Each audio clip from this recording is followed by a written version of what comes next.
Bonjour. Alors regardez, quand on jongle à 3 balles, je vous demandais c'est de regarder la balle bleue et de regarder tout simplement au bout de combien de temps je vais relancer à chaque fois cette balle-ci. 1, 2, 3, 1, 2, 3, 1, 2, 3, 1, 2, 3, 1, 2, 3. Voilà, maintenant comme on a repéré que cette balle bleue, quand on jongle à 3 balles en cascade, qu'elle revient tous les 3 temps, maintenant je vais vous montrer comment l'écrire sur le papier. Alors pour commencer l'écriture, de manière alternative, on va écrire la main droite, la main gauche, la main droite, la main gauche, la main droite, la main gauche. Et on va faire ça de la gauche vers la droite. Un peu comme une frise chronologique, quelque chose qui va se passer dans le temps. Donc là on va écrire le 3 balles.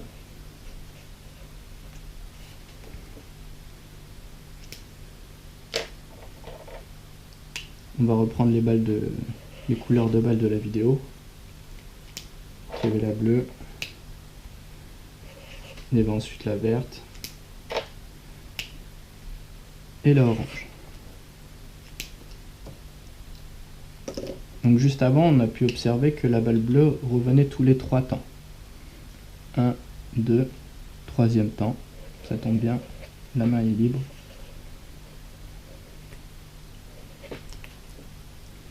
Après, si vous voulez, vous pouvez revenir en arrière sur la vidéo et observer que pour la balle verte et la balle orange, c'est exactement le même principe.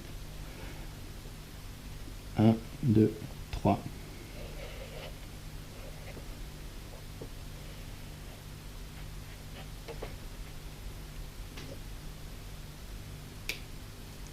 Un, 2, 3.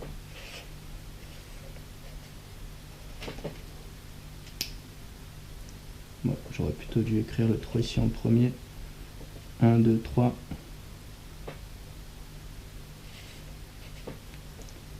La balle bleue aurait bougé avant. 1, 2, 3.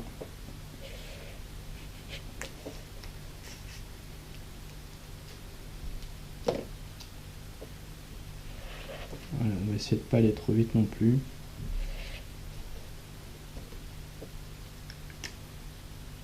Un, 2, 3.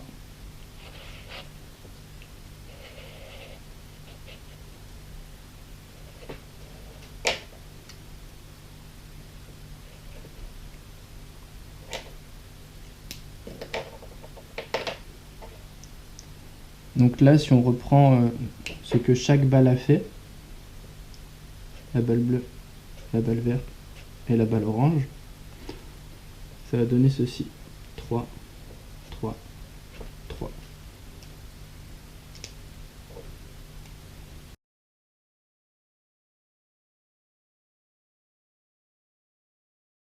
Ici, en admettant que je jongle à 3 balles, les balles se lancent au rythme de 3, je jongle à 2 balles, les rythmes se lancent au rythme de 2, etc. etc. Si on reprend, du coup, ici on avait vu qu'un lancer 3, ça correspondait à ceci. 1, 2, 3.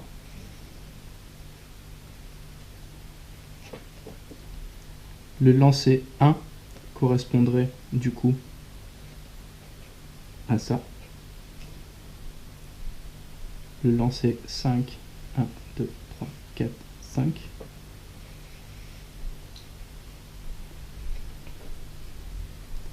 Donc là, si on regarde bien tout ce qui est chiffre impair, 1, 3, 5, on voit bien que la balle va dans la main gauche. Mais si on prend les chiffres pairs, 1, 2, 1, 2, 3, 4, on peut remarquer que les chiffres pairs restent dans la même main. Donc, le 6, il viendrait ici. Ensuite, on aurait le 8 qui viendrait là. Donc forcément, après, on a nos 7. Et on a notre 9.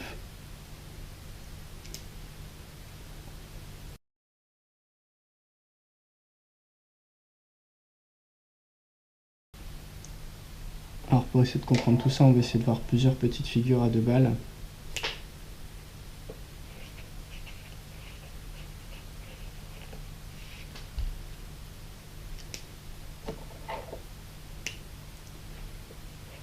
Une balle bleue en main droite, une balle verte en main gauche. La balle va revenir au bout du deuxième temps. 1, 2.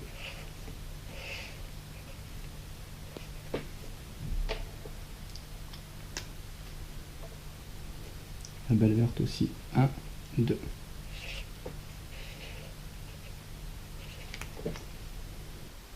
Alors, si on prend la figure à 2 balles, avec la balle bleue dans la main droite et la balle verte dans la main gauche, en réalité, les deux, on fait rien, parce que la balle reste dans la même main. Par contre, par la suite, vous verrez qu'on peut rajouter des mini-lancers. Ou alors on peut rajouter des déplacements.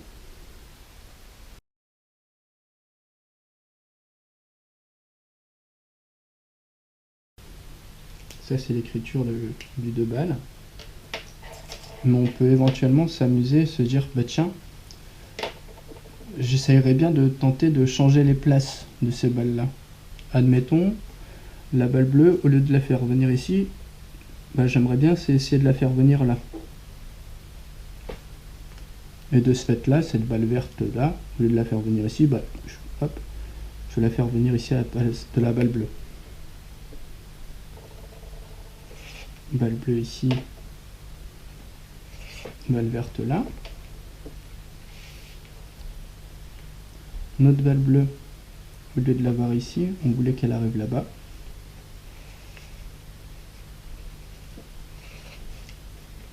Un, 2, 3. Et notre balle verte, au lieu d'arriver ici, on a voulu tenter qu'elle arrive de ce côté-ci. 1.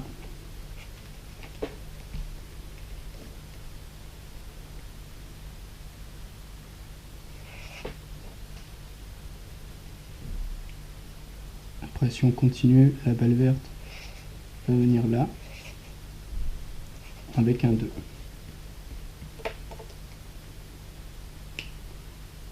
Donc, si on prend la figure qu'on vient d'écrire, 3, 1, 2, 3, 1, 2.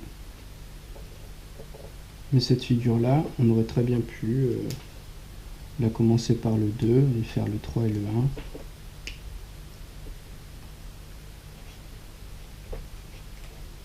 Ou alors commencer par le 1, faire le 2, puis le 3. En fait, si on prend en compte que cette figure-là, elle se répète dans le temps,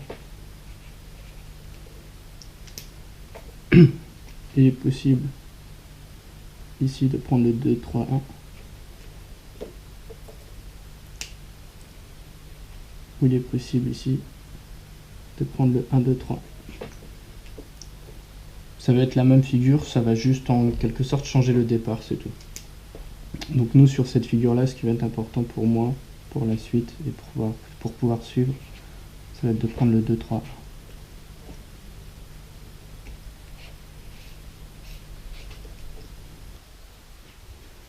Alors, le 2, 3, 1. En quelque sorte, le 2 avec la balle bleue, je ne fais rien. La balle verte, je vais devoir lui faire un 3. Et la balle bleue, ensuite, je vais devoir lui faire un 1. Ce qui va donner ceci. Je ne fais rien, 3, 1.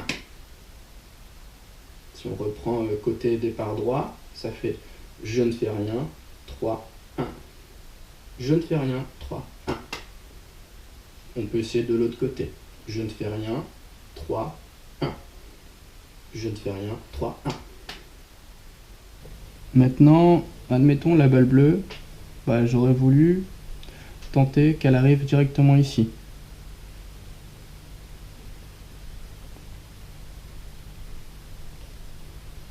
Un, 2, 3, ça m'aurait donné un 4. Et de ce fait-là, la balle verte, pendant ce temps-là, ça lui aurait permis de venir ici pour faire un 1 et de revenir là pour refaire un autre 1. Ce qui nous donnerait le 4, 1, 1. Le 4, 1, 1. Balle bleue pour le 4. Et pendant ce temps-là, la verte va faire 2 fois le 1. 4, 1, 1. 4, 1, 1. 4, 1, 1. 4, 1, 1. Bien entendu, on peut essayer de la démarrer du côté gauche. 4, 1, 1. 4, 1, 1. 4, 1, 1. Alors admettons sur la figure du 4, 1, 1. La balle bleue, j'ai envie de garder ce mouvement-là. Mais la balle verte, j'ai pas envie qu'elle fasse de 1. J'aurais juste envie qu'elle vienne directement ici. Donc si on le remet au propre, j'ai ma balle bleue. J'ai ma balle verte ici au départ. Ma balle bleue, je voudrais qu'elle vienne ici. Et ma balle verte, je voudrais qu'elle vienne là.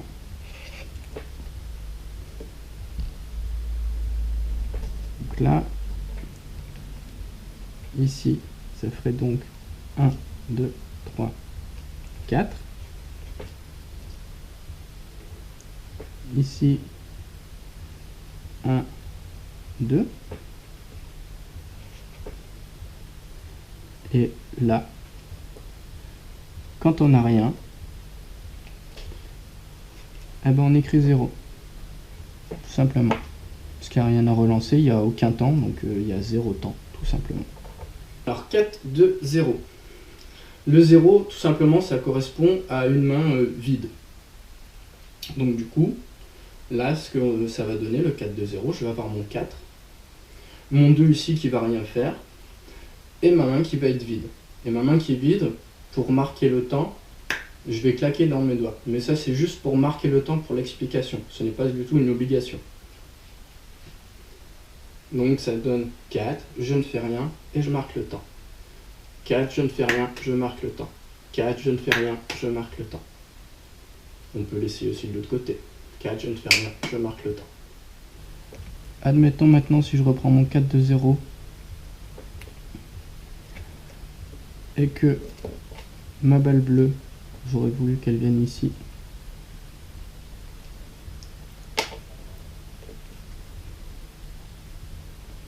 Ma balle verte vienne là.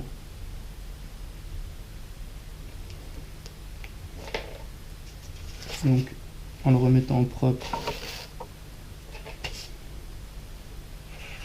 balle bleue, balle verte. La balle verte, on voulait qu'elle vienne ici. Enfin, balle bleue, pardon. Je commence à mélanger les couleurs, il va falloir que je fasse une pause. La balle verte, on voulait qu'elle vienne là.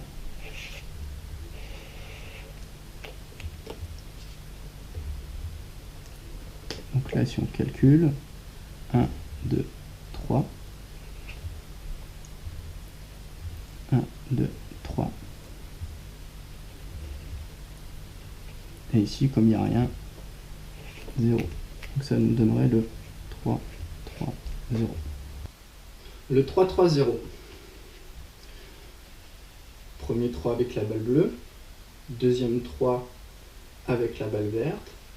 Et ensuite, je vais marquer le temps, comme je l'ai fait sur la figure précédente, juste pour vous pouvoir l'observer. 3, 3, je marque le temps. 3, 3, je marque le temps. Comme vous avez pu vous en rendre compte, je l'ai effectué une fois dans un sens et une fois dans l'autre. 3, 3, je marque le temps. Dans l'autre sens, 3, 3, je marque le temps. Voilà, voilà. J'espère qu'avec tous ces petits détails, j'aurais pu vous aider à mieux comprendre les bases du side swap. Moi, je n'ai rien inventé, je ne maîtrise pas forcément le sujet. Je me suis beaucoup concentré sur un workshop que j'ai vécu à la Bibas 2019. Le meneur de la workshop, de souvenir, je sais que ça s'appelait Thomas. Donc je tiens vraiment à le remercier parce que c'est grâce à lui que j'ai pu le comprendre davantage et pouvoir aussi essayer de le transmettre à toute personne désirant l'apprendre. A très bientôt, prenez soin de vous.